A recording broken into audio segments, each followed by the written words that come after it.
Hello folks, so today I'm going to tie a wee beaded daddy long legs. Very good fly on a day where there's a breeze and a bit of a ripple. These can be deadly and round trees or overhanging branches or on round reeds or I've even caught the middle of a lake on a windy day. Just cast it out, leave it as your point fly, let it drop down 1.5 foot or 2 foot, and then retrieve it back in. As I say, they can be deadly in their day.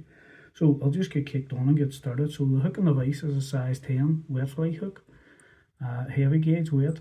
That's a 2.8mm gold bead. Now you can add whatever colour bead you want.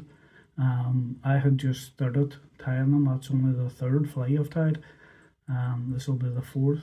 So I'll tie them in gold and silver, and then hot heads. Then I'll put on an orange bead, yellow and chartreuse, and tie them all size 10s, size 12s. So that's our hook and our bead. The thread I'm going to use is Gordon Griffiths sheer 12/0 in red. So we'll just come in and get thread started behind the eye of the hook, run on a few turns, come on with my scissors and knock away that excess, run the thread on down, shank of the hook. Now you want to come down onto the bend a wee bit. We're just looking to leave a wee red tag. It gives a hot spot at the tail of the fly. So come down and give a couple of turns down the shank or down the bend of the hook. Come up round then and stop your thread where the barb would be if there was a barb on the hook. So the tail in the fly is pheasant tail. So come on and you want to take off about 3 or 4 fibres of the pheasant tail, pull it out 90 degrees and strip that away from the stalk. Just come on and measure that out about the length of the shank of your hook and extend that out over the tail. Come on and give punch and loop over that just to hold it, and then a tight turn and take a wee look down through and just make sure that's sitting straight. So the rib on the fly is a piece of gold wire, and this is Vineyard French wire and 26. So come on and lay that down and give a couple of turns over that just to hold it. The body on the fly is pheasant tail, so just come on and you want to take off around about 6 fibres of the pheasant tail. Pull that out 90 degrees, come on and strip that away. So come on then on those tops. Lay them down against the shank of the hook and give a couple of turns over that just to hold it. Come on then with our wax and a wee run of wax down the thread just to hold down those materials and run our thread up behind the bead. And you want to return the thread down about 3 or 4mm behind the bead.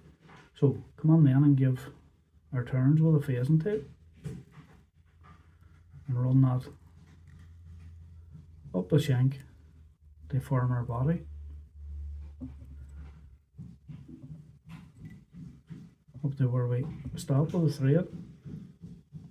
Come on and give a loose turn over that, and then a couple of tight turns to secure it. So our gold wire, you want to counter rub the pheasant and come in the opposite direction from what we wound the pheasant tail on, and that just gives the pheasant tail a bit of strength because it's a pretty weak material. Come on then and remove away these excess pheasant tail. Come on and helicopter off that wire. Give a few tight turns at the head and then return our thread back down the shank or 3 or 4 mil So the next part in the fly now is our legs. So I have the opposite side of the feather that I took the pheasant tail off. I have I've took the time and knotted the pheasant tail fibres, and it's just a single knot. So I'll take off 3 legs, 3 strands, and that's the pheasant tail here that I've knotted. So just come on, and I'm going to gather all these tops together. Just come on and take them away with my nail just to shorten them a wee bit. Lay them down against the shank, and you want these coming down or coming back the same length as your tail. So hold them tight against the side, give a pinch and loop, and I'll turn over just to secure it. Come on then and take a wee look down through and make sure them legs is sitting. You want the feather coming up and your legs coming back straight. So same again on the opposite side. Come on and take off 3 fibres. And the same on these legs as well. Just come on and gather all them tops together. And come on and pluck away the tops. It just shortens them up a wee bit so that the extending leg's not too long. And the same again on this side. Just come on and lay them legs down.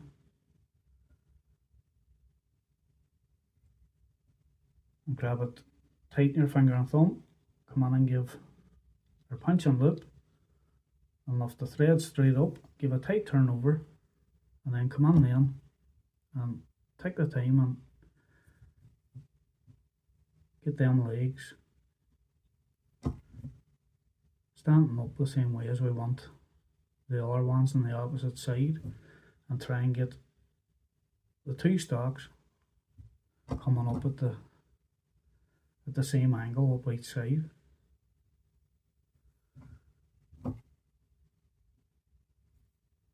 So that looks alright to me there. So come on and give a wee run of wax down the thread. Come on then and tie down those pheasant fibres tight. Come on, and these'll pull away because the fiber's not that tough. Run our thread back down again. Now the wings on the fly. This is a cock honey badger cape. Now if you come down, any cape will do. A white cape will do. I only use this because I prefer that honey colour. If you come right down under the top of the neck here and pick out the feelers on here, and what you want to do is you want to tick off 2 feelers that are roughly the same size, and the reason for that is we'll strip down the fluff off the bottom of them, measure them up so that they're the same length, and then lay them down each side, and it makes the placing of the wing far easier. So come on, and same as you would a normal hackle, just come on and strip the fluff off each side. So that's one of the wings. Set that down. And come on then and do the same with the opposite side. Come on and strip all that fluff away. So you want to hold this tip, your finger and thumb. Come on with the other tip and lay that down on your finger and thumb as well. So come on then, and you want to measure them up to see if they're the same length. So to me they're not far away from one another. So lay one of your feelers down. Come on, and the feeler on the far side, you want to come up in front of the leg and give a pinch and loop over that and a couple of turns just to hold it. And this wing, you want the wing sitting up higher than the legs are. So just come on and pull the wing up, you get it on the slope that we wanted, and then do the same on this side. Get your other filler, come on and lay that down on this side, and give your pencil loop over that to hold it. Give a couple of tight turns, and then come on the same and pull that wing and stock round to get your two wings matching up. You get them sitting on the same slope and the same distance apart. So then hold these in your hand, come on and give your tight turns over those stalks and run the thread towards the head. Come on then with your sharp scissors and knock away those two stalks.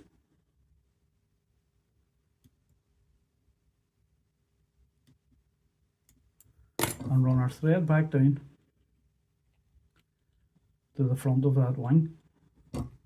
So the next part in the fly is just come on with, this is natural hare's ear, and there's a wee piece of gold flake on it.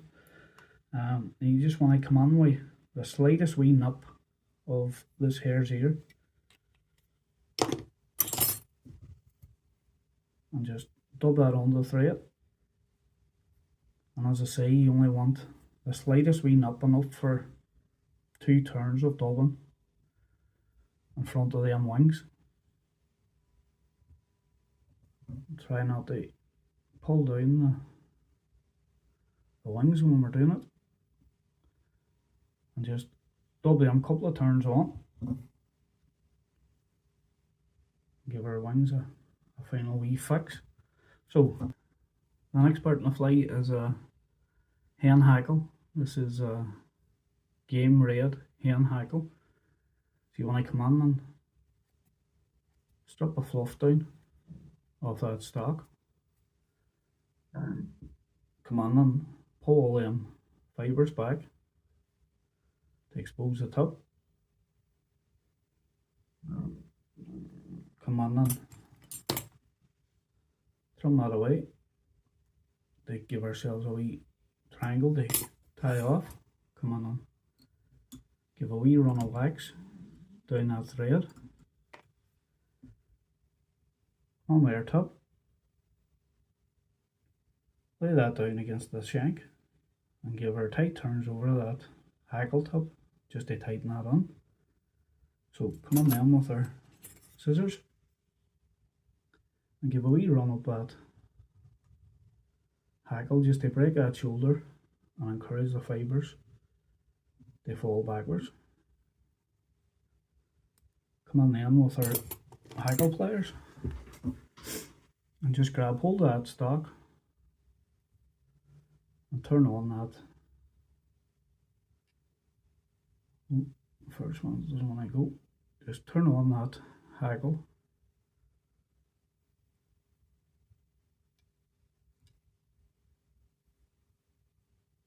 Giving our turns one in front of the other and run on towards the bead.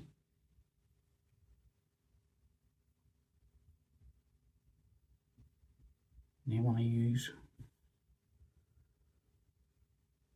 the whole hackle. For me, you can't put enough turns of hackle on the head of the daddy, so when you get your hackle on, come over with a couple of tight turns, remove our hackle pliers, pull everything towards the rear and give a couple of tight turns in front. Come on then with your scissors, locate that stalk, come on and nip that away and tight. So come on then with, this is just a head cement, come on then with our head cement and just give a wee run of varnish down the thread.